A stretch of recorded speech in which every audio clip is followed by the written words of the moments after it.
Toš direkt.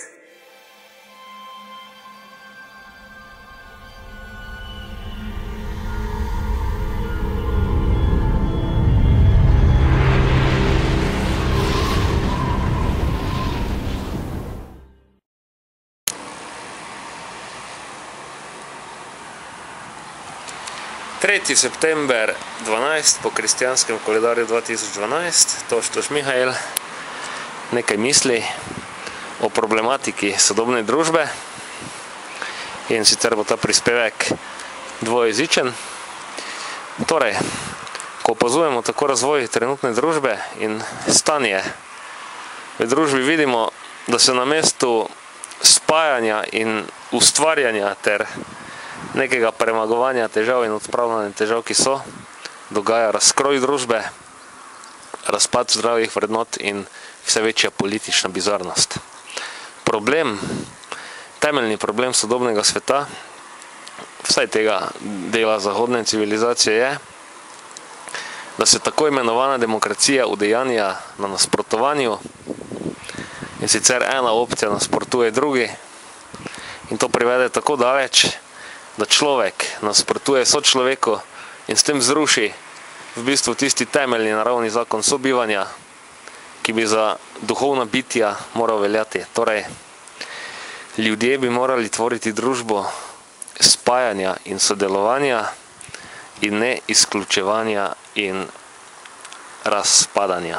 Torej, temeljni problem sodobne družbe je v tem, da nima skupne vizije in da politika, ki je pretežna udejanja doktrino, da je treba nekomu nasprotovati, in v nekaterih primerih oziroma v vse več primerih ne zgolj nekim idejam, ampak nasprotovati je treba kar celemu človeku, in zato se dogaja, da se ne more izvršiti tisto, kaj bi se po naravni logiki naj,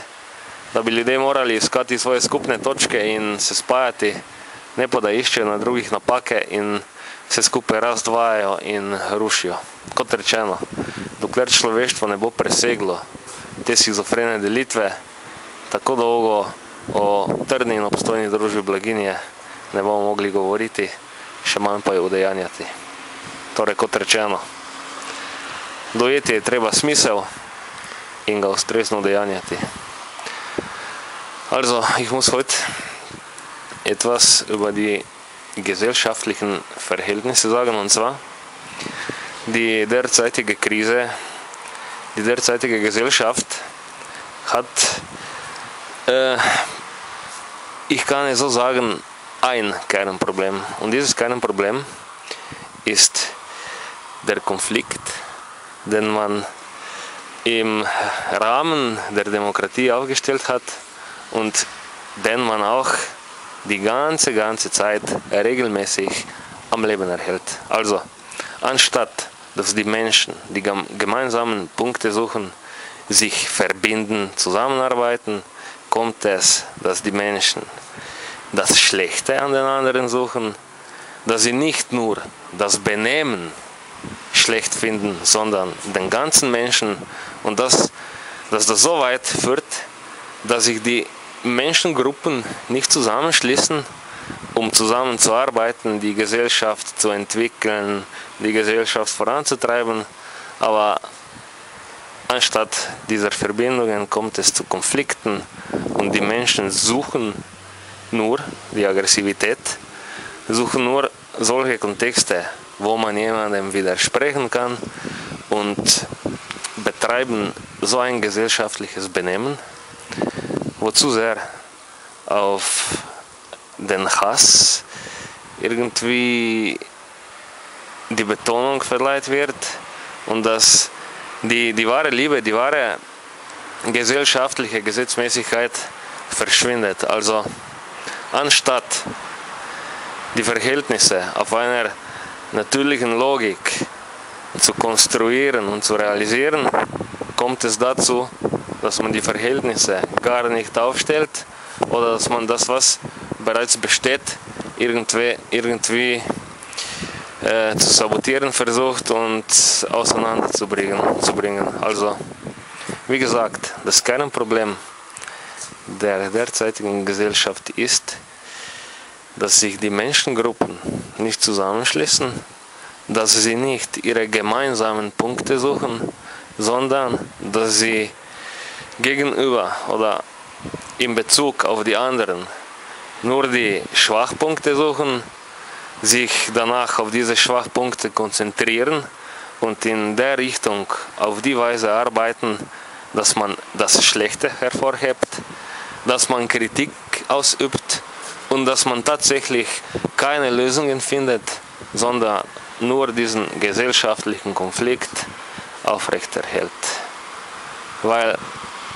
zu viele Menschen, zu viel von der menschlichen Mentalität wird durch Konflikte irgendwie vitalisiert, obwohl es sich um kein Leben handelt, oder es wird energetisiert, werde ich sagen. Und zu viele Menschen sind bereits in dieser Richtung die ganze Zeit aktiv, dass sie besonders für das Schlechte und für den Hass arbeiten, anstatt für das Gute und die Liebe. Also wie gesagt, die Menschheit muss die Kraft finden, über diesen Kernkonflikt zu treten, und die Menschheit muss verstehen, dass die Welt eine Welt ist, dass die Grenzen etwas Kulturelles sind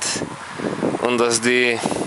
Spannungen, die Konflikte, die Auseinandersetzungen etwas sind, was diese Welt nicht zusammenbindet,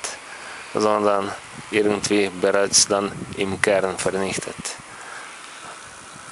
Also das Fazit dieses Videoblogs ist, die Menschen müssen kapieren, dass die Liebe die Kraft ist, die die Welt im Inneren zusammenhält. Und was im Inneren nicht zusammengehalten wird, fällt auseinander.